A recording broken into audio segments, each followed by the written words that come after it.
Good morning, everyone, and welcome to this policy dialogue, Foresight for Resilience, Building the EU's Capacity to Act. For those that don't know me, my name is Ricardo Borges de Castro, and I'm the Associate Director and Head of Europe in the World Program at European Policy Center. This event is jointly organized by the EPC and by the German Council on Foreign Relations with the support of Connecting Europe. Connecting Europe is a great joint initiative by the EPC with the German foundation Stiftung Mercator. It aims to connect civil society organizations with EU decision makers and to traditionalize debates on the EU. And as we start at the EU level, speaking more about foresight and resilience, we thought that this was also a very relevant topic to bring into the context of Connecting Europe. And to discuss, this foresight for resilience, building the EU's capacity to act, I could not be clearly in better company. So I'm very pleased also to welcome this morning Florence Gaub, Deputy Director of the European Union Institute for Security Studies, Elena Lazarou, the Head of External Policies Unit at European Parliamentary Research Service, so the think tank of the European Parliament, Katarina Engberg, she's a Senior Advisor at the Swedish Institute of European Policy Studies, and last but not least, Roderick, Research Director and Head of the Alfred Oppenheim Center for European Policy Studies at the German Council for Foreign Relations, DGAP. I think what we will try to do today in our discussion is to address three key questions. And I would just like to put them on the table so that then the conversation proceeds with these guiding questions as an orientation. So how foresight and resilience are integrated into EU policymaking and planning? Do foresight and resilience contribute to the EU's capacity to act? And how could foresight be used by EU institutions and national governments more comprehensively? So these are sort of the questions that we're trying to address. And just to give you an idea of what will be the run of the show so that we get to some answers.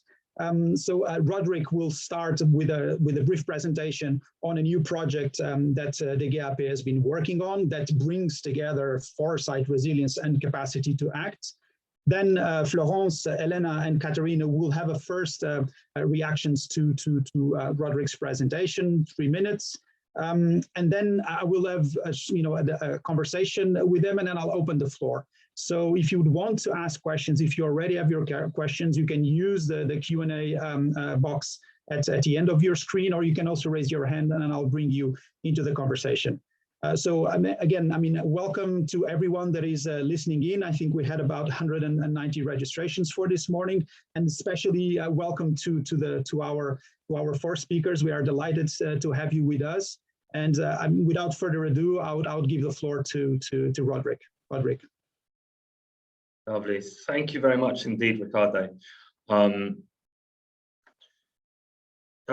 Just by way of background first, we came almost by accident at DGAP to this Brussels debate about resilience and foresight. The project you mentioned is based on the idea of trying to build up the EU's capacity to act in a crisis, and capacity to act is a sort of buzzword or buzz phrase that the German government has been using during the last decade of sort of reactive crisis management, from the Eurozone crisis through the Schengen crisis, COVID, and so on. And it essentially at the moment means not much more than muddling through with European characteristics. So with the project, what we were trying to do was to adopt this slogan and put it on a more sort of forward-looking and strategic footing. And we redefined it as the capacity to act upon and future disruptions, and began with a series of sort of foresight exercises to think about what future disruptions might look like and what sort of attributes you might need to build up. We hadn't thought about linking the project to resilience because resilience for us was a really sort of technical term that seemed to sort of involve contingency planning and interagency coordination and recovery plans and so on. But I think in parallel, the European Commission was doing its foresight work and adopted the term of resilience and put it on a more sort of strategic footing as, I suppose, the ability of the EU to absorb and harness a crisis. So there were some sort of obvious parallels there. And a number of Commission officials were involved in our scenario workshops and sort of encouraged us to link into the debate in Brussels. Hence, this debate. And thanks for having us, Ricardo. I'll make 4 points just to sort of sum up the project as it stands. One to tell you about the project. The second to say what we've learned so far from the scenario workshops and our Foresight exercise about European capacity to act. The third one, what lessons we might draw for EU resilience, a slightly different term as we've noted. And fourthly, what lessons we might draw about how to match resilience and foresight exercises. So just the project itself, the report we're about to publish in the next week will synthesize the results of 4 workshops in which we brought together different groups of experts and officials to imagine the world in 2030 in 4 disruptive fields: digital technology, geoeconomics, emerging security threats like climate change and migration. And we asked each group to come up with 3 scenarios: a status quo, a best case, and a worst case. And those sort of classified not by the scale of the challenges that the EU faced, but rather by the outcomes. So the status quo scenario, we were sort of extrapolating the EU's current path. The worst case was the worst outcome for the EU, and the best case then the best case. And essentially, as I say, what we were looking to do was to imagine future disruptions and think to ourselves, what kind of attributes does the EU need to develop going forward, and what sort of path dependencies arise from its current decisions, and how might those then play out in 10 years' time?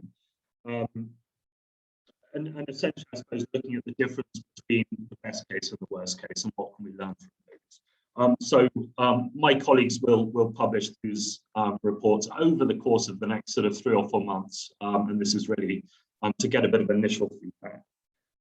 Second point, what do we learn about the EU's capacity to act from the Foresight scenario workshops in these 4 fields? I mean, I think the lesson I would pull out is on the importance of nimble policy making and legislation, recognizing opportunities as they arise, and building up the ability to change paths.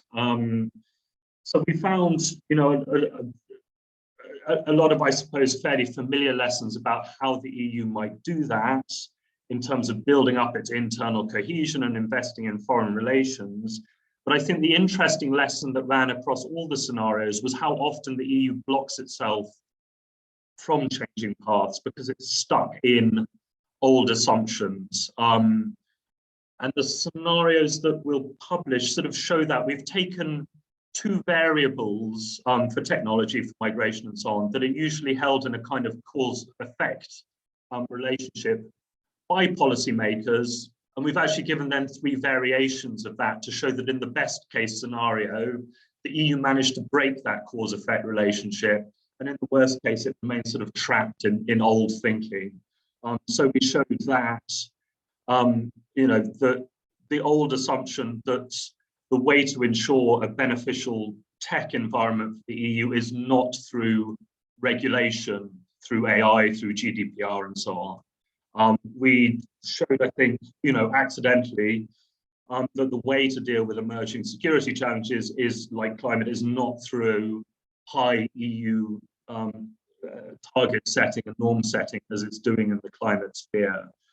We showed that in the field of migration, it is possible for the EU to compete for international labour and open itself out without risking high levels of irregular migration. So that was the sort of first finding on capacity to act, the importance of opportunities and breaking old sort of assumptions and path dependencies. Third point, what do we learn about resilience? A slightly different term. I think the interesting pattern across all the scenarios was that the status quo scenario, so the EU's current path, was negative and was not far removed from the worst case outcome. And the more interesting finding, I think, was that across the four scenarios, as people worked out how the EU would behave under conditions of disruption, the reason it ended negatively was always for the same reason.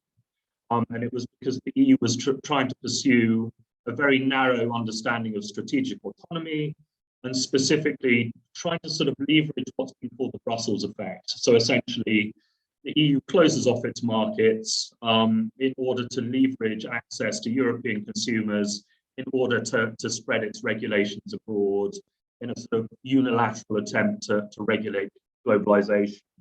And we found that that was an incredibly sort of negative effect across all the scenarios.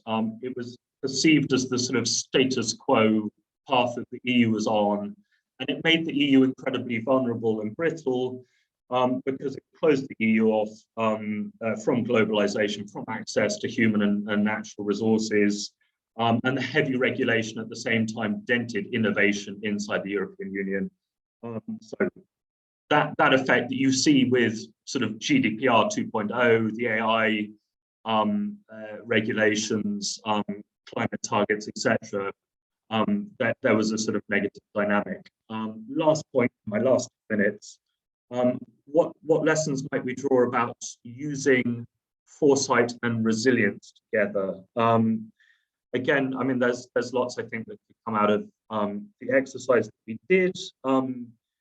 The one that interested me was the fact that in all of the scenario workshops, the best case scenario, the EU was hit by a severe disruption, crisis, catastrophe. And in none of the worst case scenarios was that the case. And that sort of puzzled us, and we thought, gosh, we need to sort of correct this in the scenarios. This is very strange. But it was precisely the fact that in the worst case scenarios, the EU had been good initially at sort of predicting what the next crisis would be, introducing protective measures, and as sort of crisis hit, was relatively well placed then to withstand that. But over the long run, it meant that it wasn't properly adapting to crises, and not only had it sort of predicted and protected against the crisis that hit, it had also done it to a lot of other possible crises. So it heavily invested in protective buffering measures. Whereas in the best case scenarios, it had simply sort of invested in underlying attributes like internal cohesion and so on, and so was able to absorb the crisis when it hit.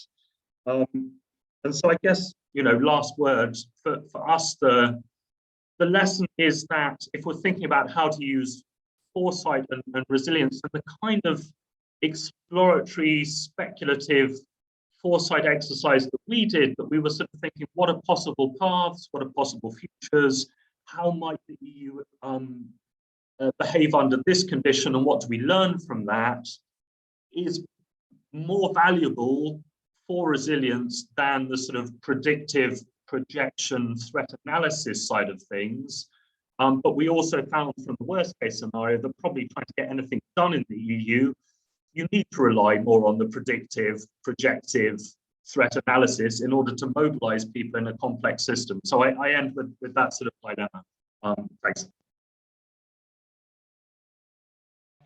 Thank you, Roderick, for the presentation. I think you gave us already a lot of food for thought. I mean, from the expressions that I thought they were really interesting, how the EU blocks itself, you know, the assumptions when, how, you know, in terms of in which, you know, policy is based, or sort of this path dependency that you said, that the inclination is always to regulate, to keep controlled, or to have a narrow approach to some of these concepts. Also, I mean, how, and then in terms of the lessons, you know, this sort of these paradoxes, that you are better, I mean, you are in a sense that the EU is not preparing for the right crisis, or it's always preparing in a direction and then it's hit by something else. So this is quite interesting because this has then implications for policy making. So, but before I say anything else, I would like to call now on Florence to you know, for her first reaction to Roderick's presentation. Florence. So thanks, Roderick. Obviously, to the audience who don't know this, Roderick and I have been doing quite a lot of foresight together, and particularly disruptive scenarios, where I have to say this publicly, Roderick turns out to be one of the best people that I know and predicting things that nobody else saw coming. Of course, knowing that it's not prediction, but foresight. But this leads me to the point of methodology, because I think what's fair to say is that when we do foresight in the EU, and I think in your remarks, you highlighted clearly the challenges that we have in that regard, we tend to pick the one method that is politically the least dangerous, which is horizon scanning trend analysis. And trend analysis is, I would say, it's the bread and butter of foresight. You need to know what the trends are in which your future is unfolding. But it doesn't prepare you for anything disruptive, because a trend by definition is a pattern of change over long term. So if I give you the example of demographics, just knowing that we'll have 2% more people over 65 by 2030, that does not tell you anything that you need to be prepared for in a disruptive way.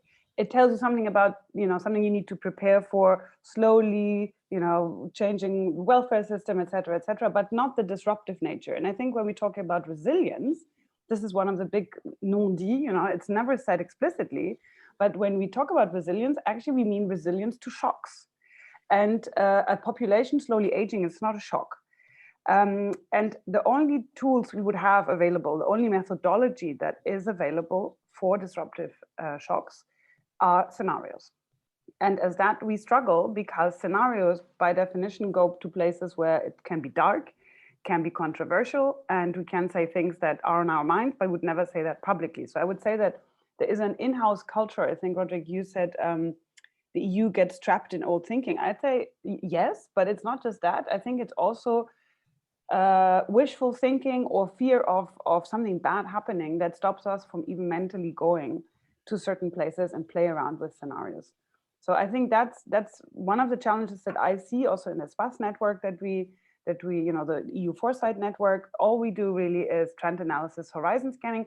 In conversations, of course, we play around with what if scenarios, but we never write them down because we're afraid they're going to get out in the press, and then the press, not knowing what they're looking at, says, oh, the EU thinks that X, Y, Z will happen, which of course that's not the case. We're just mentally engaging with it. And I wonder how we can find a way around that, self-limiting blinkers. Perhaps just a word on assumptions check. Again, I think this is also part of methodology because it's something you have to do explicitly. So you have to set aside a moment and say, right, number one, what are our assumptions? You'd be surprised how little people ever think about what their assumptions are. And number two, what are they resting on? Because that's actually a simple trick in foresight. Once you've identified what your assumption is and what it's built on, you can put a mental marker there and go, okay, as soon as this changes, I know it's time to change my assumptions. So really, it's a question of a mixture of methodology and I would say institutional culture. Mm-hmm. Both, we would have to overcome to become better at it. All right, thank you very much, Florence, for your insights. Elena, I turn to you now. Thank you, Ricardo. Thank you, Roderick, for the presentation. And just a caveat here, I'm going to speak as someone who is mostly working on the present because I'm not a foresight expert, but I work on foreign security policy. And I would argue that foresight in the sense of early warning, contingency planning, identifying potential conflict has been part of that area of study. So that's where I come in. And of course, in the current debate about strategic autonomy and resilience, which is kind of the buzzword everywhere. And there's my first point, perhaps, about your exercise, Roderick, and what you've just presented. I found it interesting, challenging, and in my layman's understanding, effective and efficient for foresight to think of a scenario where thinking only about strategic autonomy is not the best way to go ahead. And that's the first thing I want to say about your project. It presents this narrative about strategic autonomy as potentially a bias and path dependency, in the sense that currently, we're thinking a lot about strategic autonomy because the world is the way it is, because COVID has caused a geopolitical scenario, which was coming, of course, where strategic autonomy is relevant. So all our thinking about the future, about how things could pan out, is based on this idea of building strategic autonomy, of building resilience, which is linked to strategic autonomy. So I would argue that perhaps what this points out is that the EU, because it does not exactly have its 100% narrative of what it is, what are its interests and what are its values, at each given point, at each given present, develops a narrative that sometimes we overuse to think about the future.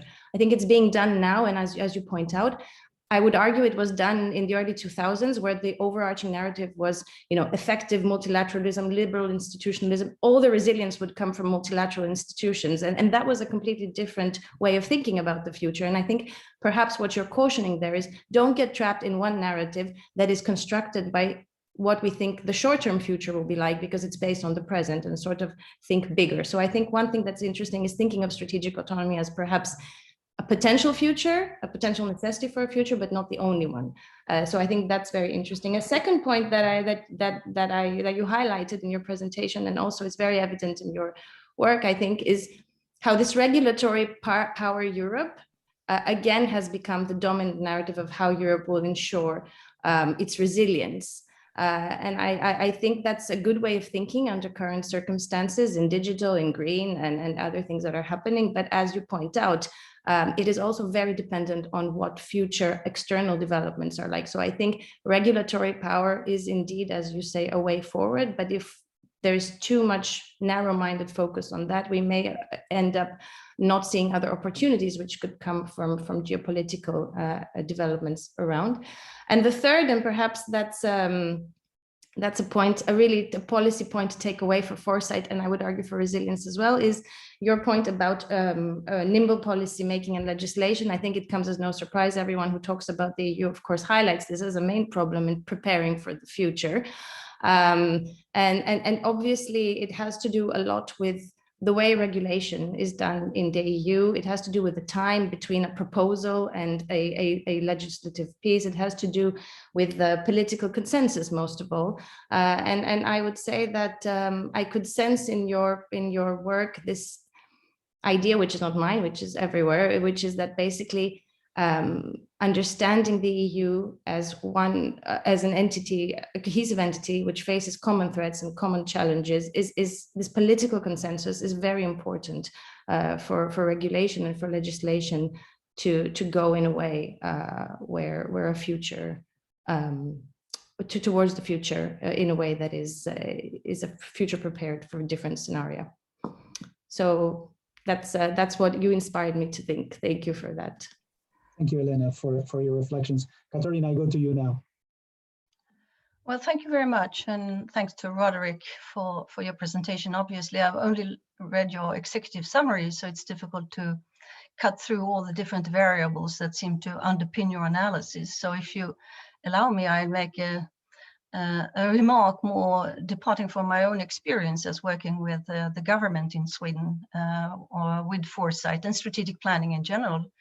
And that is that we have to distinguish the sort of conversations we are having and the one we will want to have with high-level politicians.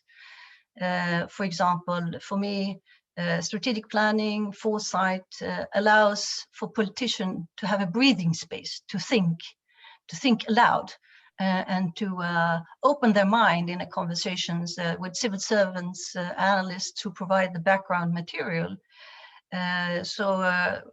As a civil servant, you always have to master the technique of marking the time in the politician's calendar in order to get access to have that sort of conversation. But it's my experience that politicians are very grateful when given the time just to stop the operational, the runnings of the operational issues and think about this issue, because they have many ideas on their minds. And in their conversation with them, you have to meet them in what's on their minds. They may have good proposals, but they're always thinking it in terms of what is my responsibility? Is this something I have to act upon? So this is something you have to anchor your analysis in their political mind. And then this is not very interesting only as a background analysis, but if you sort of try to draw the consequences of the analysis you have made, and this is not obviously not a critique of your analysis, since I haven't read it, but just a general remark. What are the consequences of the background analysis we are providing? And what does this imply in terms of different policy paths? As a civil servants, you are not the one who's going to elaborate these policies, but you can provide a background for policy making that the politicians eventually will make. So implementation then is extremely important. And I think you have been alluding to this, several of you, that you have to carry this analysis, and Ricardo in his initial remark, just background analysis is very interesting and it's a growth industry, but you have to think through the political cycle, as I was describing, and also in terms of implementation. How is this all going to be implemented? So therefore you have to be careful not to overload the process in terms of information and processes. Try to keep it nimble. Important issues, but nimble. So when you introduce the methodology now in the European Union, be very careful not to overload with technocratic sort of background material, but things that the politicians will identify with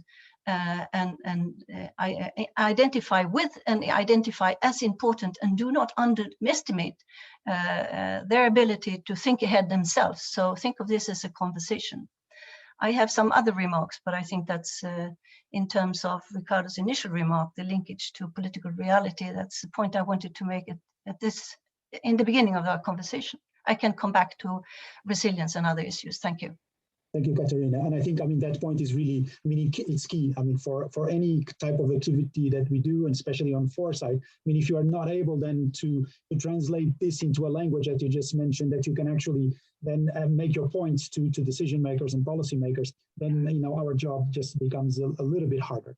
But I would like to go, if I may now, to Roderick's presentation, and to the summary and to some of the findings. You also, in a sense, how do you see, because I understood also from your presentation that capacity to act in a German context is broader than just strategic autonomy. So how does this relate more, also to go into some of the points that Elena raised, and Florence as well, on this sort of, on the, let's say, on that foresight and resilience to a certain extent are two different things that we try to, they might be complementary, but they are two different things, because they are preparing you for a different type of preparedness, so to say. How does this build into your project? Sure, thanks, Ricardo. And thank you for all the comments which I've noted. And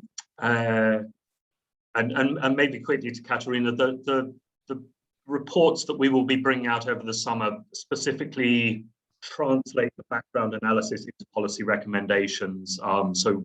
We've got that bit of the exercise. On this, the relationship between capacity to act and strategic autonomy, I would say a little bit that, politically speaking, the term capacity to act is something that government officials and ministers use quite a lot to justify going through European channels when dealing with crises. And beyond that, I think to make a point about how do we build up relations to other EU member states per se, how do we strengthen EU institutions per se? So it's a sort of soft EU integration approach that doesn't involve sort of transferring competencies to the EU, but is more about sort of investing in structures so that when something hits, you have the sort of flexibility to be able to deal with it. I think it is different from strategic autonomy, and not just because of the slightly cartoonish version that I gave in the presentation, this sort of defensive strategic autonomy. But for me, the idea in the German government is to avoid talk of strategy and strategic documents, and to have this much more as learning by doing. So, the flip side of the reactive crisis management over the past 10 years or so in Germany has been repeated attempts to try to sign up to sort of European strategic documents on the idea that this is going to somehow solve things, and it doesn't. So capacity to act is a kind of learning by doing, that Germany takes risks both at home and abroad when it comes to crisis management, and tries to sort of scale up its approach. And has a kind of, I guess, an excuse to internal naysayers who say, no, you should be involved in this or that crisis or conflict abroad, to say this is this is how we see it, and we're trying to learn from this, taking small risks and learning. So that's the sort of package, I think, that we're trying to harness. Thank you, Roderick. But then, I mean, you mentioned also that you had identified sort of clear benchmarks where you can evaluate EU policymaking in the 4 areas, you know, from geoeconomics to security to migration and what was, I mean, the last topic, I'm forgetting one now, but anyway, so you identify sort of benchmarks in the 4 areas that you had identified. You know, how can you actually then use these benchmarks, or how can you, because I want to start sort of doing a little bit of transition. How can we then support EU policymakers in, I mean, through foresight in building resilience? And this is something that I would want then to come back to Florence and Elena and Katarina. Sure. So, I mean, what we've done with the follow-up reports that I mentioned is to tie it to the policy cycle. And I'm sort of explaining this, but it is my colleague Elena who's conceiving this one. The reason we've done that is because, as Elena mentioned, we're sort of working with the idea of the EU as a regulatory power, nimble policy making, how, you know, essentially policy and norm setting is the mainstay of what the EU does, and is you know, again, if you think about resilience, is a kind of strange take on it, since it's not the sort of usual executive heavy take on resilience. It's more about how you get sort of responsive norms in place. So what we've done is we've taken the sort of 5 aspects of the policy cycle in each of these fields: defense, trade, economics, tech, and migration. I don't know which one you forgot, Ricardo. And we've asked ourselves, okay, if the EU is to be an effective agenda setter, what does it need to do? That right the way through to be effectively implementing its policy. So we've tied the benchmarks to the policy cycle in that way. I won't go through the benchmarks because it's quite detailed, but that's essentially been our approach. And we've asked our in-house analysts to take lessons out of the scenarios, and they participated in the workshops and then apply them to the policy cycle. So yeah, we think it's working, but I leave you to judge when the reports come out. Thank you, Roderick. I mean, I wanted to go to Florence because, I mean, she mentioned sort of the disruptive element of I mean, or where, you know, foresight is probably still missing. And that's why, as you identified in the study, that you realize that once the EU is hit by a crisis, it is not prepared. And so, Florence, you've also said many times that if foresight is also too negative or too scary, it can also lead to inaction. So, I mean, how do we square this, and also to in a sense, to build resilience also at a societal level? I mean, how can we bring sort of, let's say, the bottom-up and top-down processes to build resilience, you know, neither leading to complacency nor to scare people? So how do we do this? So perhaps before I fully answer, I think there is this impression that we're always unprepared, which is not true. It's just we never spend time looking at, oh, look, how well prepared we were, I don't know, for that shortcoming in that product, and we had a backup plan, et cetera, et cetera. So I think, you know, obviously our focus goes where the problem is, but I would say that a vast majority of what policymaking is actually preparing. I mean, every policy is an assumption about the future, right? I'm going to do this, and this will have certain effects. So I think this is something I really want to drive home, because, you know, it's become a bit fashionable to say, oh my God, nobody was prepared to the pandemic. Oh, no, that's not true. I mean, there were certain plans in place. It turned out they weren't fully adequate and so forth. But let's go to where the problem is. How can we make this more efficient? I mean, for instance, when you look at so any type of warning or any type of policy that seeks behavioral change, that tries to scare people into changing, doesn't really work. So you see that after people, so since the 90s, the level of smokers has dropped, but now the last 20% of our population that still smoke, they're pretty resistant, they don't want to give up. So the policy now has been, let's just scare them even more. Let's show them pictures of dead babies with black lungs and whatever. And you know what? It's not working.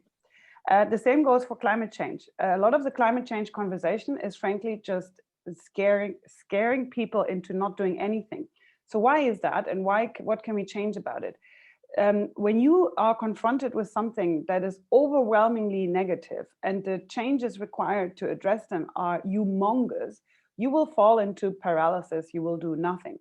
So what our job is instead to break it down into little manageable steps that show you, actually, if we do first this, then this, then this, then this, we have a good chance of achieving our objective. So, foresight, we talk a lot about the imaginative part of foresight, which is imagining what could happen, but there is the aftercare. And this is almost the most important one, is that what do you do with that? What are the policy actions we have to take as a result of the imagination? This is where I'm going to say a lot of foresighters fall short of providing ideas. So especially when you look at awful disruptive scenarios, I don't know, let's say, what if the United States pull out of NATO? Nobody could tell you in their scenario, what are we going to do to prevent that? Number one. Number two, what do we do if it actually happens? So I always say, Ricardo, you know this, foresight that hasn't inspired any policy action has missed its target. So the second part is as important as the first part. Mm-hmm. Thank you, Florence. And I'd like to go now to, to Elena. And she made a point, if I understood it correctly, that resilience a few years back was seen in a different model, sort of in a co-op. It would be built by cooperation. So it was sort of bringing others and building sort of common resilience. And now sort of the understanding has changed. But do you think, if we can have a reverse process of exporting resilience? You work on this Normandy Peace Index, and so peace is an important consideration when we look at the EU's capacity to act both internally and externally. So how do you is this possible to do? Should we also be exporting foresight and resilience to our neighborhoods, to our partners? Thank you, Ricardo. So at the risk of going into sort of a glossary a bit, which I think we tend to do a lot in Brussels, and I often say, we shouldn't be talking about what it means, we should be doing, as Florence says, but just sometimes I think we do need to put things a bit clearly into perspectives into what they mean. I think we're still trying to understand this with certain of the terms that have been brought up here. So resilience, which you mentioned, is something that we have been trying as the EU, and I say we, to export for far beyond in the past, the time when we started talking about EU resilience. So if you look at EU resilience in documents that predate, I would say, the global strategy, and particularly predate the Arab Spring, which I would say the early 2010s is when we start thinking about internal resilience and sort of contagion effects of crisis around the EU. But resilience was indeed, the promotion of resilience abroad was part of the EU's foreign policy, has been and continues to be. But I would say that we have had a conceptual change in the way we think about resilience. It's almost as if we're thinking about two different things when we think about resilience abroad and resilience in the EU. Resilience abroad has been for a long time thought about as the opposite or the remedy to fragility. So when you're analyzing resilience for countries outside the EU, particularly in the developing world, you think about the components of fragility and what kind of EU policies can support these states in being resilient and bouncing back to threats that would risk destabilizing them because they are fragile. So resilience goes with fragility when we think about externally. I think internally, because of the whole strategic autonomy debate, we've been thinking about it a little bit different in the way that resilience internally is being seen as a substitute to reacting. So rather than reacting, you have the structures, the legislations, and the instruments in place that can on their own know how to behave in the case that a crisis hits. And I think that goes along in the future. So it's about reacting. But with the whole strategic autonomy debate, we've somehow have this strange situation where we also link resilience with the capacity to act, which is in the strategic autonomy debate. So I would argue it's a more assertive type of resilience. It's kind of a resilience for the EU. If the EU decides to be more of a global player, more of a global actor, more geopolitical, to have the safeguards in place that will not allow it to be vulnerable. So it's a bit of a different thing. And indeed, as you mentioned, in the Normandy Index, we analyze fragility in other countries, whereas internally the work is very different. It's about setting in place institutions, regulation, legislation, actors. But what I would say is important, and I think it follows up in what's been said already, looking to the future and taking into account the policy cycle, which has been mentioned several times. The policy cycle is slow. It's slow because we're 27 countries. It's slow in a given country. Here, it's very slow. It's kind of, I think of it often like the life cycle of developing defense capabilities. You decide something today and you have to think it's going to be ready in 8 years. So I think what's important internally, given how we think about resilience and strategic autonomy, is to have institutions, regulation, legislation, and policies that are, again, I get back to nimble. So you set them in place, but you don't need to substitute them when something's happened. They're flexible enough to react to that disruption.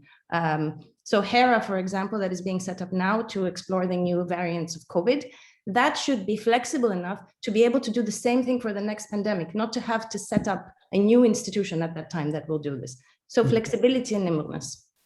Okay, thank you very much, Elena. You have, in your professional career, you have brought some of these issues to the cabinet meetings, to ministers' meetings. I mean, what, if you could have advice, because this is what, in a sense, we're trying to understand, how can we go from a scenarios report or from the foresight work that we do into policy making? So how do we translate these things?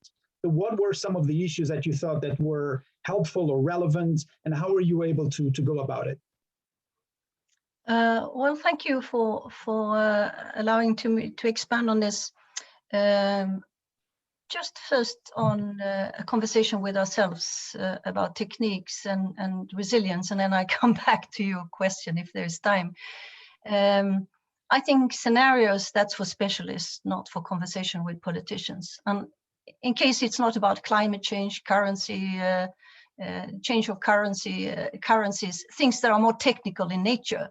But that becomes a little technocratic for politicians to choose. So it's good for our exercises, but it can also limit your mind. You always end up with the worst and the bad, and the best and the in between, and that sort of limitation of your own analytical mind. So you have to be careful with scenarios, in my mind.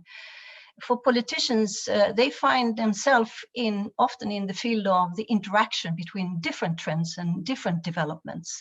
So I think that's under-researched often in strategic foresight. It's not a comment on what the EU has done, but just a general observation that you have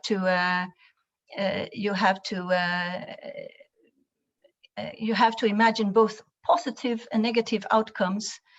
But I think likely developments are under-researched often, and unlikely development in the interaction between different developments. That's interesting to think about. It's quite difficult, but also very interesting and stimulating to think about. And that's where that's where the politicians find themselves. They have to act on complex developments that interact, and it's in that nexus of interaction where they often have to make decisions. So if you can identify them in your policy recommendations, for example, I think that's helpful. And then on resilience strategies, societal strategy, and I talk more from a national perspective, it's never better than the resilience of your society, your ability of your society to respond both to challenges and opportunities. So I think it's very important to build in these both variables into your analysis. Otherwise, you just get crisis prone and tunnel. You cannot expand your mind to also see the opportunities that you will have to seize. And linking into back to what Elena was saying, I mean, you cannot foresee all the individual developments and scenarios. That's good for the exercise to test many different possibilities. But what you can do is to identify and build resilience that will provide you with a platform that allows you to respond to many different situations. So the generic ability to respond to many different developments, and that can be preparedness, as we have seen conclusions now from the health crisis, but it's also the general flexibility to scale up, to adapt to different situations. And discussing this more in depth would require another seminar, but the platform to seize the opportunity, not only to react to the disruptions, but also to seize the opportunities. And one example of resilience is that you need clear-cut crisis management structures. We have, they weren't good enough in my country during the COVID crisis, for example. And we have to think through the linkages to the EU structures, which are not, as we know, not perfect. They are being built up, and nation states will reluctantly only give away authority to the European Union as they are under pressure and learn from crises. But we have to think about these linkages in terms of clear-cut structures for crisis management. I think that's very important in terms of resilience. And then there are, of course, some specific developments. There are important things through pandemics, for example. But the scenarios were there, but they were not tested. They were not, the conclusions were not implemented. So that's, again, I'm back to scenarios, that's fine, but implementation is important. So you have to think about iterative process between strategy and policy making, the building of resilience, testing the resilience of your society, and then amend and elaborate on your strategies. For my own experience, we found ourselves providing background material for analyzing how Swedish society would be able to withstand and also benefit from future developments. For example, my society is built on, has an economic model that allows us, or at least incentivizes us to constantly move up the global value chain. But what about if other nations in other parts of the world will bypass us in their capacity of doing it? What does it mean that inequality in our society is increasing? And if there is a next phase of mass migration, how is our society going to manage, particularly investment in human capital, education of the people who arrive, so they actually can function in all sorts of societies? So these were the sort of questions we were asking, and the government and the Thursday meetings would always have a strategic discussion in the beginning of their meeting. So these were examples of issues that were raised. Thank you. Thank you, Katarina, for that. I mean, we have 13 minutes left, so I'm going to bring a couple of questions from the audience. I'll just read a couple of the issues that were here, and then I would ask you who would want to take. I mean, there is a question which is, you know, the Georgios Kolarakis asked if, in a provocative vein, is foresight in democratic decision-making cycles anything more than politically correct window dressing? So this was one question. Is this all about window dressing and saying that maybe we are prepared and that we have seen sort of the future, and so, you know, just relax, everything is under control? And then there's also another question more on the methodological point, is that how diverse, you know, should be groups participating in foresight exercises to actually be able to have an understanding of how the future might evolve. I don't know who wants to start and take, I know, either of the questions or both questions. Who wants to go? Florence, go ahead. Okay, so I'm gonna freestyle this because I'm not entirely sure. I definitely don't think it's window dressing. You know, as somebody who does a lot of foresight, I would find that quite insulting to imagine that somebody out there thinks I'm just doing that for the cracks, for the entertainment of the crowd. I think foresight definitely has a purpose to play in public policy. But I do think that it can never, and this is also what Katarina said, it can never prevent every crisis.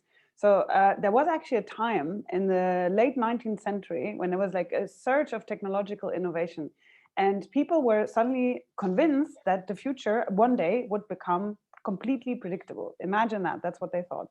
And in 1950 came out the Foundation series by Isaac Asimov, which is in the same logic, says, you know, one day there will be this group of high priests that know everything.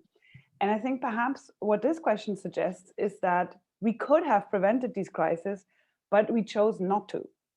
And I think the reality is that you can never, even in the best possible worlds with all the foresight available, prevent all the crises. Yes, you might capitalize on it, but, you know, I live in France. It doesn't look like Macron is capitalizing on it.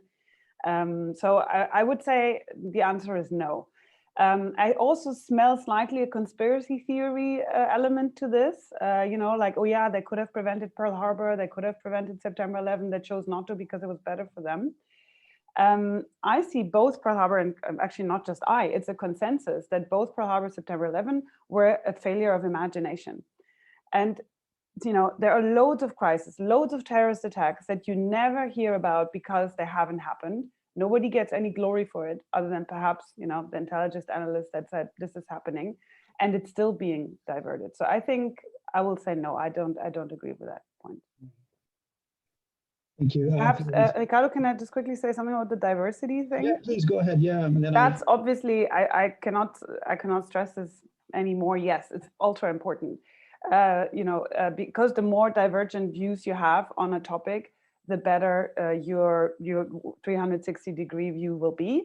So there's a super good Foresight report from the French government from 1970. I always cite this as an example in this context, that was spot on almost everything except for two things.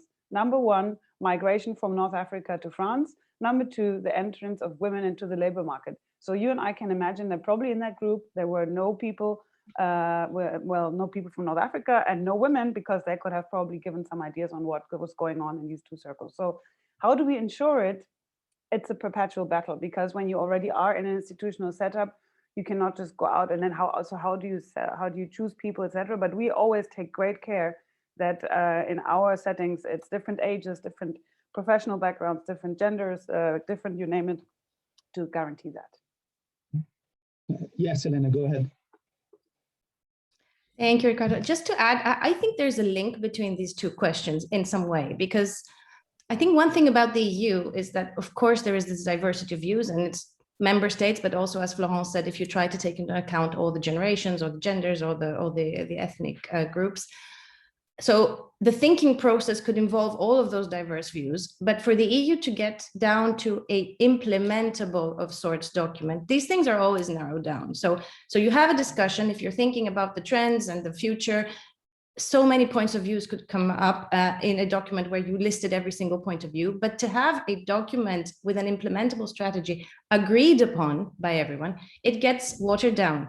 And I think that may be for many why it looks politically correct, because in the end, whatever comes out of an EU-wide discussion, normally, if it's to be implemented, gets watered down to the lowest common denominator, and if we're lucky, a bit more than that.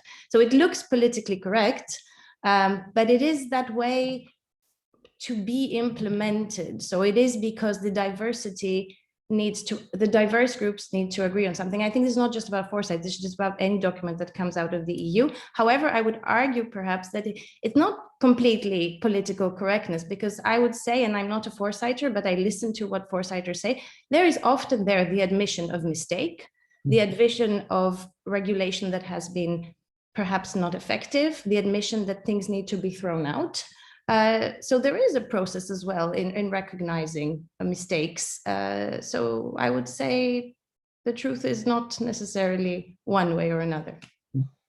Thank you. I don't know if Katarina or Roderick would want to come on this diversity on sort of on the foresight, on making for a good foresight. Well, foresight aims to open the mind, to allow you to observe more freely what's happening around you, to sort of exercise your ability to observe and draw conclusions. So I was starting with my point about the gratefulness often of politicians to just be given the time to think like that, because they are so stressed out, and social media adds an enormous element of stress to their profession. But that sort of exercise, we should think about this also in terms of our communication with the public. It is my experience also that ordinary citizens are extremely interested in these issues, and reaching out to them and have this sort of conversation with them is also very stimulating for ourselves, but well received. And it's also a way of building resilience, because people worry about a lot of things, and they may have ideas about positive things to do as well, not only negative, but it's also often negative. And it's a release. We can help them releasing their worries and think about the future by talking about it, by structuring that conversation. So we should think about that interface between the strategic foresight community and the broader public as well. With regard to strategic autonomy, final short remark, I think it's good that it's now being discussed in concrete terms. Where do we have vulnerabilities? Where do we have strengths? And identify them pragmatically, case by case. I think that's a good way of addressing the issue of strategic autonomy. I think there's some benefit to the concept, but less when discussed in ideological terms, and better in discussed in a more pragmatic manner. Thank you. Thank you very much. we are about 5 minutes away. There's several questions, and I think some of them would take us, on imagining futures on how the EU is prepared to deal with, with China and the US, and then how things are evolving. Whether if Marine Le Pen would win the next, elections in France, should we already be thinking about this? Should we be making scenarios? I think clearly, there is an interest to these issues. But if I can use my prerogative as moderator, there was a question that I wanted to ask the four of you, which has to do with COVID and let's say the stress and the impact that COVID has left. And in a sense, COVID helps us make the case that foresight, preparedness, resilience are all relevant concepts. But should we expect, and in building also even strategic autonomy, should we expect that COVID-19, will it accelerate, this trend for us to pick up more foresight, or actually, because we need to divert resources to other areas, to other policy areas, to other things that are more urgent and more immediate? Can these both areas, let's say the foresight, resilience angle, and the strategic autonomy or the capacity to act, might they be undermined? And I would start with Katarina and go sort of the other way around. No, I don't think it's undermined, and we will now move from COVID management to managing climate change. And I think the pressure put on our societies and the realization that by political decisions you can actually influence the situation even in times of systemic challenge to your society will help us as we move on and address climate change. And I think foresight was born from in the attempt a couple of decades ago to imagine what climate change would mean for human society. So no, I think it will be helpful. Thank you. Thank you, Katarina. Let's go to Elena, please. Yes, I also don't think these things are mutually exclusive. I think if COVID-19 is understood as a sort of isolated event with isolated repercussions, then that would be a danger. But I think what is being taken away is preparedness in the larger sense. And that was already a trend, as everyone has said. Nor do I think that embedding strategic autonomy, foresight, and the idea of resilience in policies is an extra cost. I think it's an adaptation, but financially, for example, or in terms of resources, it's more about re-educating rather than spending extra. And thank you very much for inviting me, since this is my closing remark. Thank you, Elena. Thank you. Florence. I think foresight always appears in policy circles when there's major crises, long-term challenges to be managed. It first appeared after World War II, when everything was about nuclear. A lot of the foresight was on nuclear war, what would be the consequences and so forth. Then we had, it started with climate change again, and in the 70s. There was even a previous period in the EU, I think, was it under Ricard, where there was a foresight moment. So it's now come back, and now people forgot, of course, that it existed before, and they hail it as the new invention. I think it will stay with us because all of these major challenges haven't gone away with COVID. As Katarina said, climate change, but also AI, the fourth industrial revolution, robotics, the rise of China, blah, blah. So if you want to have an overview, pick up the Global Trends to 2030 report.